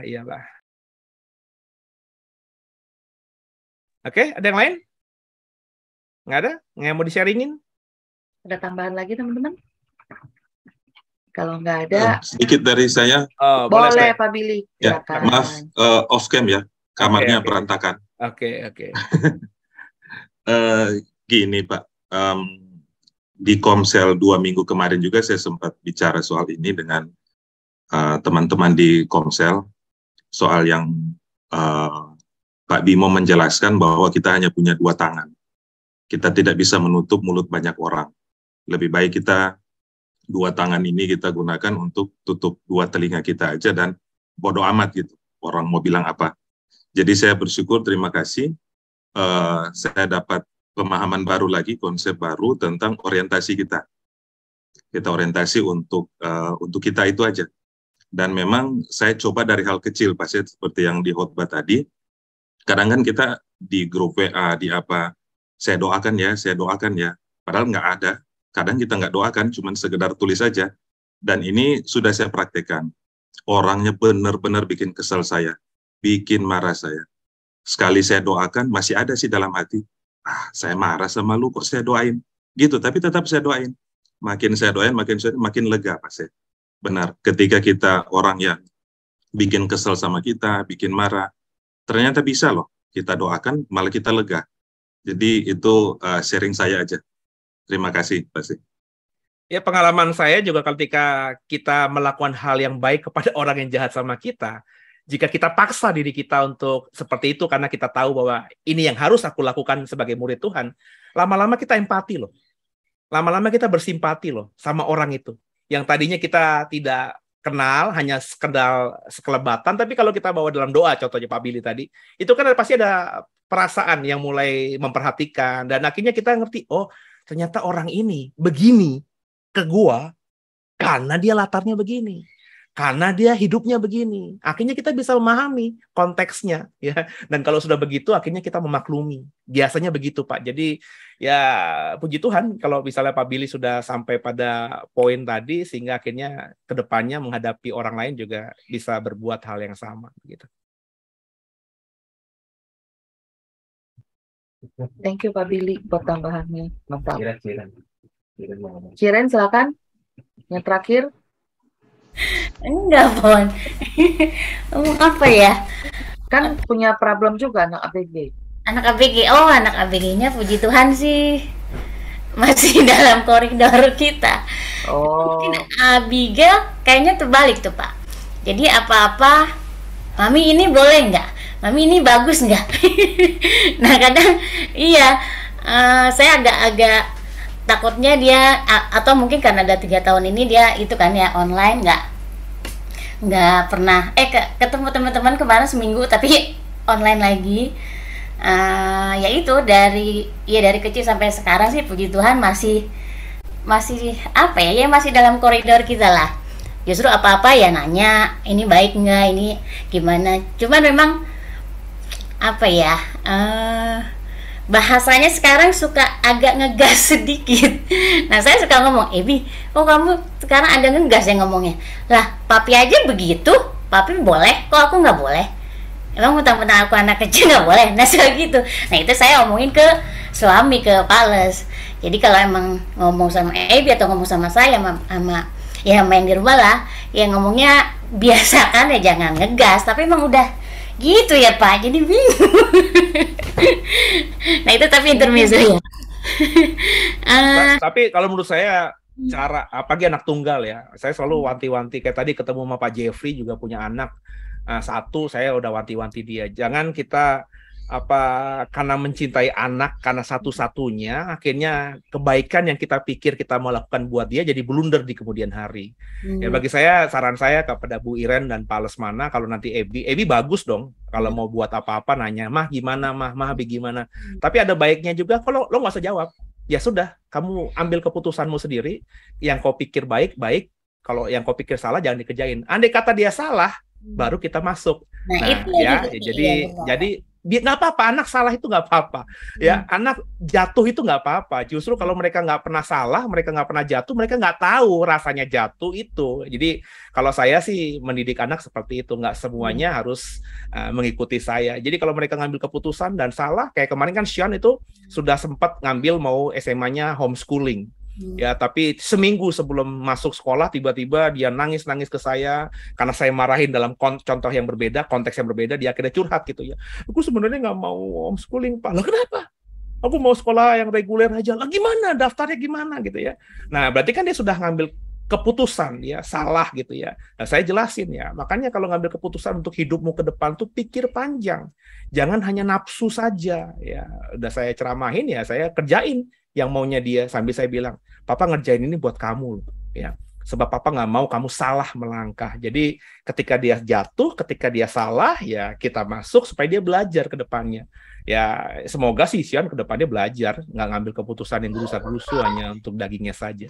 Nah saya berharap Ebi juga dididik begitu, apalagi dia perempuan sendirian juga. Ya kita tidak berharap Bu Iren sama Pak Lesmana mati muda ya, tapi andai kata nanti terjadi hal yang tidak kita inginkan dan dia menjadi yatim piatu seorang diri, kalau dia nggak jadi gadis yang kayak Wonder Woman gitu ya, kan dia mau bergantung sama siapa? Ya ke Tuhan iya tentunya, tapi kan kalau dia selama ini menggantungkannya kepada mama dan papanya kan ngeri ngelihat anak gadis yang bertumbuh di zaman yang sukar nanti. Ya tentu bijaksananya ya udahlah biarkan dia ambil keputusan, kalau salah jatuh luka ya udah itu konsekuensi dari hidup di dunia ini, memang harus seperti itu sehingga paling nggak dia dapat pembelajaran berarti. Gitu saran saya buat Bu Ira dan Pak Lus ya. Rusak nanti kandangnya rusak, Van. Satu lagi kali ya. Apa ya? Di rumah kan, maksudnya di keluarga ini kan saya keluarga kecil kami nih, saya sama Pak Les sama ya keluarga kecil kami lah ya kan minoritas Pak. Jadi kalau sama orang tua tuh kalau ngomong maksudnya apa ya, udah beberapa kali sih, maksudnya dari dulu dari zaman kita itu juga saya suka ngomong kan ke mami atau maksudnya ngajak ke gereja gitu kan. Kadang bahasanya nggak gitu sih, cuman kadang suka Mi kita ke Ion yuk nanti, tapi boleh nggak kita ke gereja dulu atau gimana. Nah mami tuh keluarga tuh suka ngomong, Iren tuh ya emang orang Kristen tuh dari dulu suka maksa-maksa gitu kan, sering-seringnya ngomong gitu kan.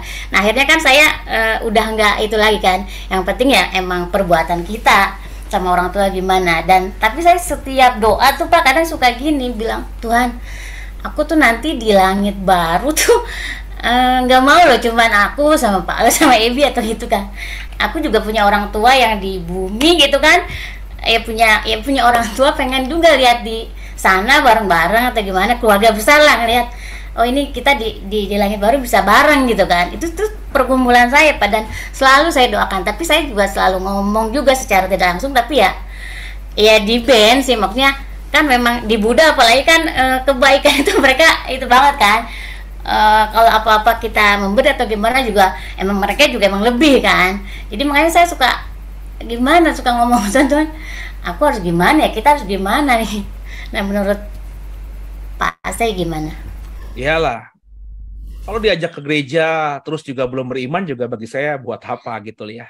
Jadi ya saran saya dalam hal seperti ini, seperti saya sarankan kepada banyak orang yang punya pergumulan yang sama terhadap orang yang dicintai tapi belum bertobat, pertama ya harus berbuat kasih lebih kepada mereka ya, seperti yang Tuhan ajarkan supaya mereka bisa lihat pembedaan. Tantangannya keluargamu Buddha mengajarkan kasih, maka keluargamu Iren dan Lesmana harus mengasihi mama lebih daripada saudara yang lainnya supaya mama paling nggak bisa melihat pembedaan itu. Itu kalau sudah dikerjakan bagus, tapi kalau belum ada hasilnya mungkin ada step berikutnya. Step berikutnya tindakan bukan ngajak ke gereja kalau menurut saya, karena kurang tepat. Tiba-tiba kalau pas ngajak ke gereja saya ngajarinnya soal persepuluhan bagaimana, juga dia makin bingung, gila gue baru pertama kali ke gereja disuruh kembaliin persepuluhan gitu ya kan, kita nggak bisa sesuaikan gitu kan. Jadi paling tidak ya kalau ketemu mami atau saudara lainnya, kalau memang mau pulang ke rumah, mami aku doa dulu ya, doa sebentar aja, bukan doain supaya mami dijamah Tuhan, nggak, doa aja, Tuhan berkati orang tuaku ini agar ketika aku tinggalkan sama suami sama anak sehat, tidurnya diberkati. Doa yang average aja, yang umum saja, paling nggak dia pernah mendengar nama Yesus dalam doamu, bukan Yesus dikenalkan pada dirinya dengan iming-iming apa, tapi dalam doamu. Dan orang, saya yakin kalau kita doanya tulus, orang akan melihat ketulusan kita dalam berdoa, dan pasti nanti ada waktunya Tuhan ya. Mungkin nanti dia, mama didoain dulu dong, mama apalah ya, kita nggak tahu lah ke depannya gimana, tapi coba ciptakan momen-momen sehingga momentumnya muncul. Jadi kita yang menciptakan momen-momen sehingga momentum ada. Jadi jangan menunggu momentum dulu. Jadi banyak hal yang bisa kau kerjakan soal itu. Kalau itu dirasa kurang, ya berarti kita harus mengambil extraordinary tindakan, yakni doa puasa, Bu Iren. Ya, doa puasa sama Pak Lesmana. Kalau kau memang mencintai Mami, coba gumuli, tanya sama Tuhan, Tuhan aku harus bagaimana? Apakah aku harus berpuasa Esther kah? Berpuasa Daniel kah? Setiap sebulan, dalam momen sebulan itu pasti ada puasa Esther, puasa Daniel, atau apapun itu.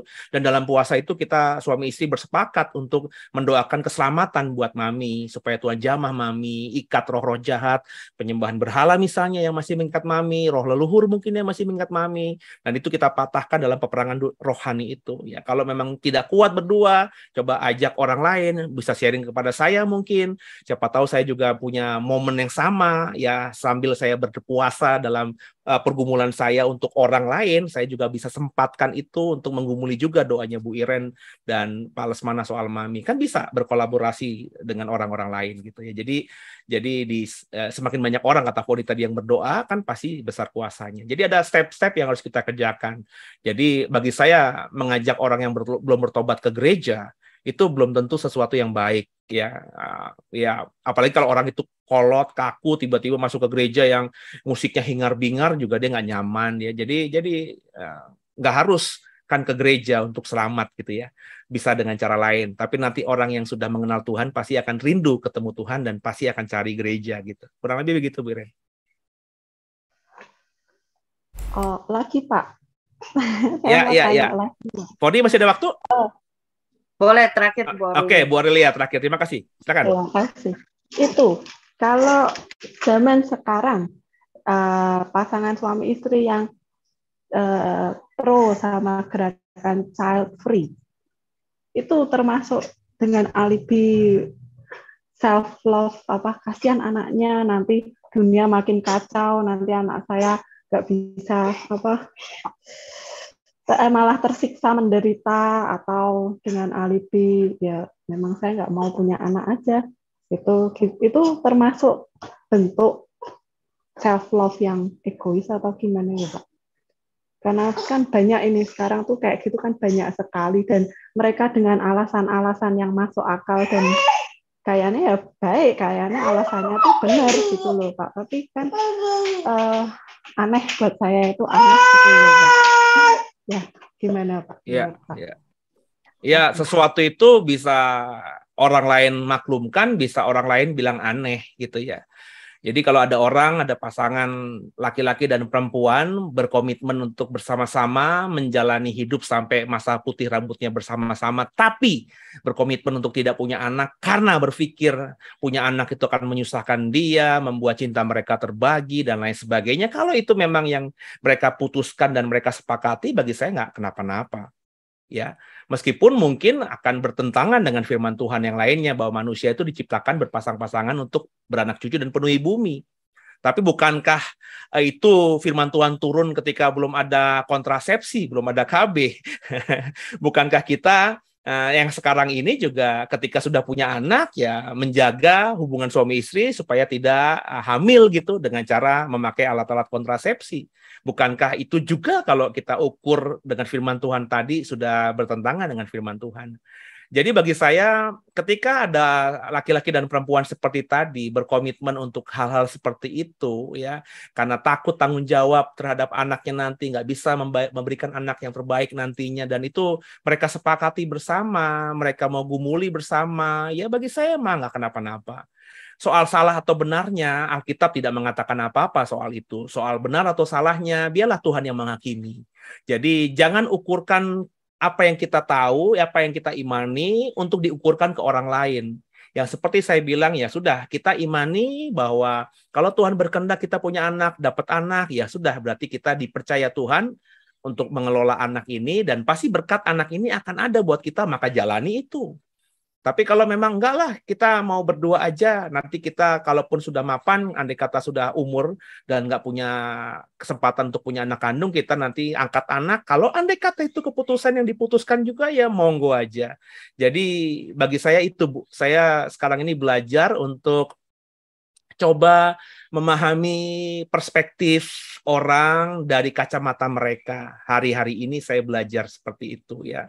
Jadi kalau memang itu yang dipilih oleh orang itu, biarlah nanti mereka yang akan mendapatkan pahala atau mudaratnya dari Tuhan ya, seperti yang mereka imani. Kalau bagian kita ada kesempatan karena kita merasa dekat dengan dia, kita tukar pikiran kita untuk dipahami dia, ya silahkan. Tapi bukan berarti nanti ketika kita berpikir, ya kalau lo begitu berarti nanti lo menghalangi berkat Tuhan dong. Itu nanti cinta terhadap diri yang berkelebihan dong. Berarti lo nggak mau bertanggung jawab dong. Oh berarti lo orangnya selfish dong. Ya itu jangan seperti itu. Tapi kalau menyuarakan pikiran kita bahwa penting loh punya anak nanti, ya kalau masa putih rambut paling nggak ada penghiburan, ada tempat untuk melihat sukacita karena anak dan cucu nanti akan membawa sukacita, ya itu monggo saja diutarakan. Tapi ketika si pasangan ini berkata nggak usah lah, kita udah nyaman dengan ini, kita memang sudah sepakat kok untuk ini, ya silahkan saja ya. Jadi jangan kita intervensi terlalu dalam lebih lagi. Itu saran saya buat kasusnya Bu Aurelia tadi. Demikian. Oke? Foni ada lagi? Gak ada lagi kayaknya Bu Aurelia tadi terakhir. Oh, udah cukup ya Bu Aurelia ya. Oke, makasih buat malam ini teman-teman udah gabung. Nanti kita ketemu lagi ya di minggu depan ya di Sunday School, tetap di jam yang sama. Silakan Pastor ditutup. Ya. Jadi intinya belajarlah mencintai diri sendiri dengan perspektif yang benar, yakni tentang keselamatan ya. Jadi ketika kita sudah mencintai diri dengan perspektif yang benar tadi, maka kita akan mudah mengasihi sesama. Dan kalau itu dikerjakan, hukum kedua sudah dilakukan. Kalau kita sudah bisa mengasihi sesama, apalagi nothing tulus ya orang yang nggak kita kenal tapi kita bisa mengasihi dengan tulus, seperti kita mengasihi diri kita sendiri, maka Tuhan yang tidak kelihatan pun itu akan bisa kita cintai dengan tulus juga tanpa bermaksud atau meminta sesuatu kepadanya. Dan kalau itu dikerjakan, hukum yang pertama sudah dilakukan. Kalau hukum terutama 1 dan 2 ini sudah dikerjakan, maka sudah jadi orang Kristen yang benarlah kita. Semoga bisa dikerjakan. Dan minggu depan saya akan khotbah lagi soal seri manusia akhir zaman dengan ciri khas yang lainnya seperti yang ada di Alkitab. Tundukkan kepala, kita doa. Makasih Tuhan, buat malam hari ini kami sudah sharing soal manusia akhir zaman, yakni manusia akhir zaman itu ciri khasnya mencintai diri sendiri. Satu sisi kami diajar Yesus untuk mencintai diri kami sendiri, mencintai dengan sungguh, tapi sisi yang lain, firman Tuhan juga mengatakan bahwa ada bahaya di akhir zaman, kesukaran yang besar, karena orang mencintai diri dalam perspektif yang salah. Kami sudah diajarkan mana yang benar, mana yang salah, kami sudah diskusi juga, dan semoga dari hasil diskusi ini kami bisa menerapkan, mencintai diri sendiri dengan benar, sehingga akhirnya keselamatan kami dapatkan, dan akhirnya sepanjang hidup kami di bumi ini, kami juga bisa menyelamatkan orang lain yang terinspirasi karena iman yang kami transferkan kepada mereka. Dalam nama Yesus. Terima kasih Tuhan Yesus buat sekolah minggu dewasa ini. Semoga di minggu-minggu berikutnya semakin banyak yang mau belajar bersama, bertumbuh bersama dalam sharing, mendalami firman Tuhan yang kami dapatkan setiap hari Minggu. Ampuni salah dosa kami, Yesus Kristus adalah Tuhan Juru Selamat kami yang hidup, dan ke dalam tangan-Mu lah kami serahkan tubuh jiwa roh kami. Sebelum kami akhiri, berkati Foni, berkati Henry, berkati Bu Iren, berkati Bu Neta, berkati Bu Grace, berkati Bu Esther, berkati Bu Aurelia, berkati Pak Billy, berkati juga Phil, berkati kami semua yang ikut andil dalam Sunday School pada malam hari ini. Terpujilah nama Yesus, hormat, kemuliaan, syukur hanya untuk Yesus Kristus Tuhan kami. Haleluya. Amin. Terima kasih buat kebersamaannya. Sampai jumpa. Tuhan Yesus memberkati.